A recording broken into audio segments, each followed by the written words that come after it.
So I chose China because I had the opportunity to go on an exchange in my bachelor's. And I went to London, and for me, this was rather easy. And that's why I wanted to do an exchange in a country that is far beside my comfort zone. And that's why I chose China. Also, Fudan University is a very good university overall, but most important, more overall in business and in China.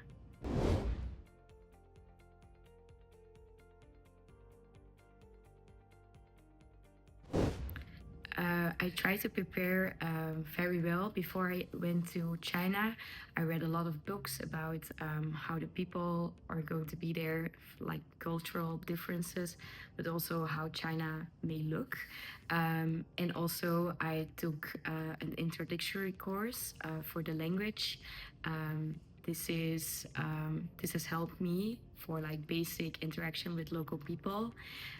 Besides that, I also um, talked to a lot of people who live there, work there, study there, so that I had like a more broader view of what I could expect.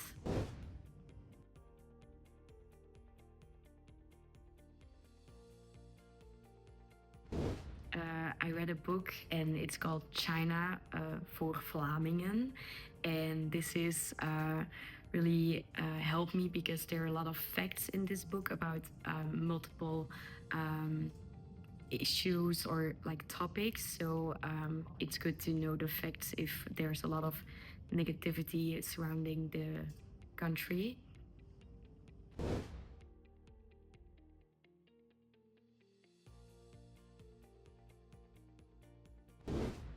So for the visa, it was rather easy. I needed to go to the embassy of Brussels, and I filed there for the visa application. And literally 3 days later, I got the visa in the mail. So they sent it home. Since I was only going to stay less than I think 180 days, I only get one entry. So this means that when I entered, I couldn't leave the country and come back in without filing for a new visa application or without the 3 days visa that Belgian citizens have. But at first, it seems kind of odd, but actually, it's very nice because you're obligated to stay in the same country and you can explore this beautiful country.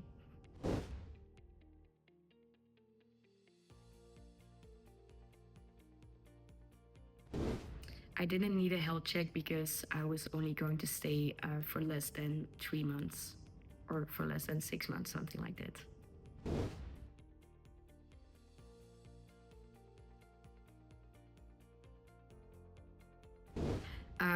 I found accommodation by an agent who helped me because I didn't want to get scammed. I didn't have any accommodation before I went to Shanghai. So I contacted her when I was there, and I found her through another exchange student who went there last year. And she helped me. She could speak good English, and it was near my campus. And yeah, so I would really recommend working with an agent. There are also other options, like living in the dorms. This is also very cheap. But it was fully booked for me. And then you can also choose to live more in the city center, but there are some advantages and disadvantages here as well. So you can choose what is most important for you.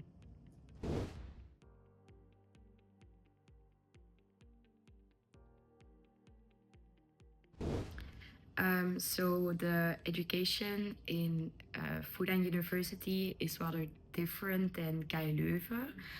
First of all, you need to attend L classes because you have registration and participation points in most classes.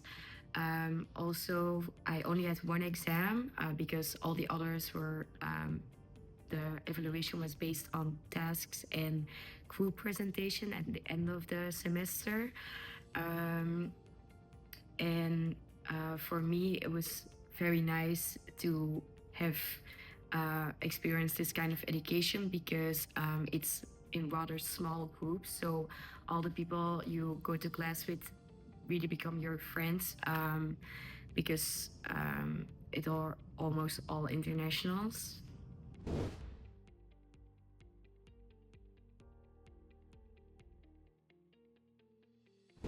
When I arrived, there is the registration date, and then on this date, I met the whole group of buddies, and they are happy to help you. And this is very handy actually because the language is kind of difficult, and you need to um, fix a lot of things. For example, buying a SIM card, so you can ask them for help.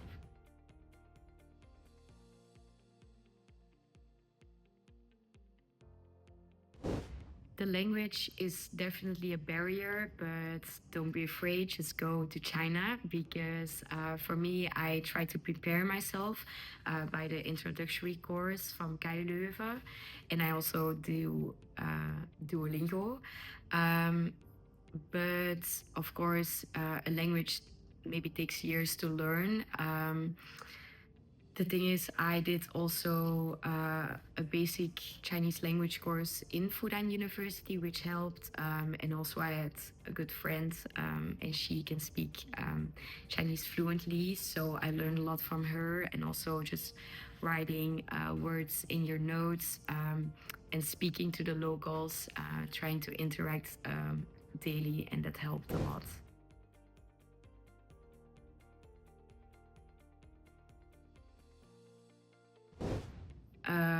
So cash is rather useless in China and cards as well.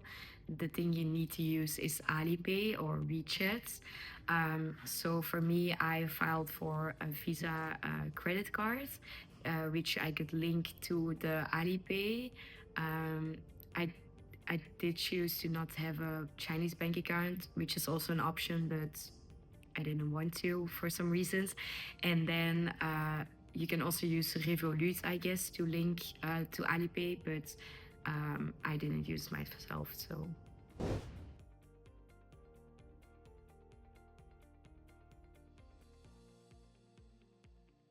the only thing you can use in China without VPN are Snapchat, Burial, and Polar Steps. So if you want to contact your parents through WhatsApp or any other social media, you need to download a VPN. For me, I used VPN in the first week, free VPN, but this was rather slow and not that good. Didn't work on any app as well. So I chose to buy a VPN. Personally, I use Let's VPN. This is cheap. To give you an idea, it's 16 euros for 3 months. And it works really good and it always works. So, yeah, going to China, you definitely need this.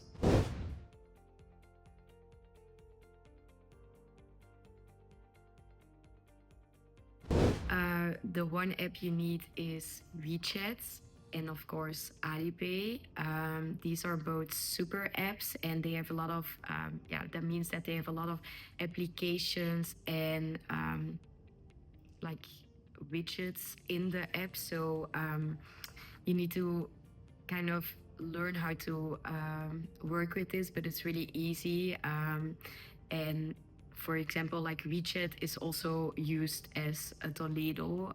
It's used for everything. Other apps I could recommend.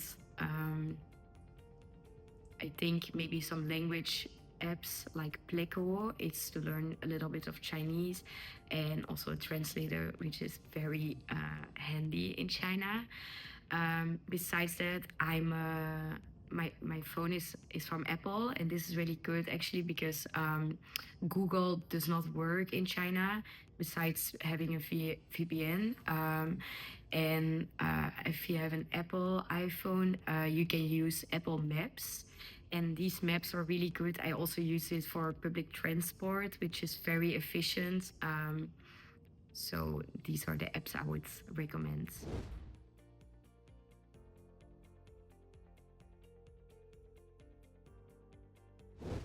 Public transport is just very easy, very efficient in China. You need to scan a code, also an Alipay with your phone, and that's it. It's also very safe. It's also very safe. That's another thing.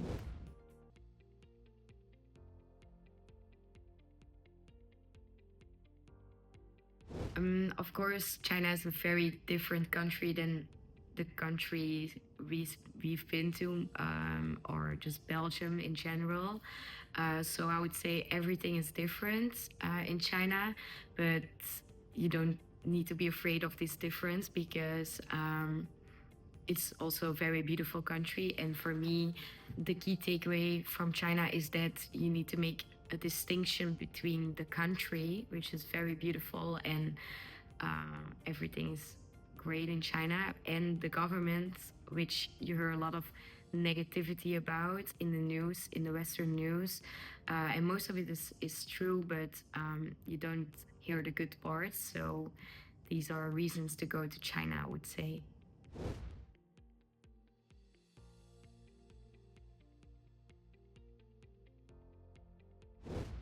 As an international student, my experience is that you spend the most time with other internationals. In China, this is, I think, even more because even the local students cannot really speak Chinese fluently. Um, but the buddies we had, they organized a lot of things for us. And that's why we also had good interaction with them. For example, they organized a workshop of baking some traditional cakes. We went to the Walt Disney headquarters in Shanghai, and we also went on a trip that was fully funded and organized by the Chinese government. So these are some activities I did when I was studying at Fudan.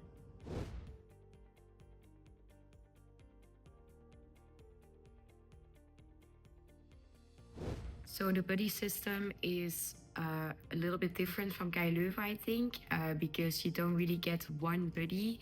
It's a whole group of buddies, so you can just contact everyone in a WeChat group, of course. And this system worked really good for me because if one buddy couldn't go with you to, I don't know, the SIM card shop, then you can just ask another, or they would ask it for you.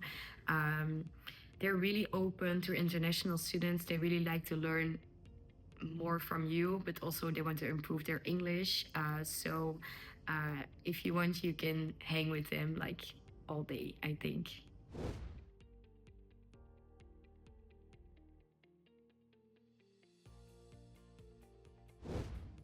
I met the most amazing and interesting people.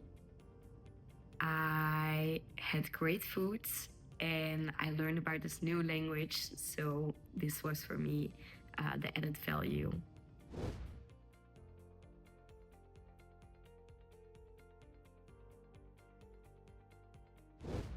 Don't think too much about China and going there because it sounds maybe rather scary, but especially as a business student or economic student, I think it's in your best interest to know something about this culture and just this country because China is like a world player and it's not going anywhere. So it's better to have an understanding of how the people work and how the society works.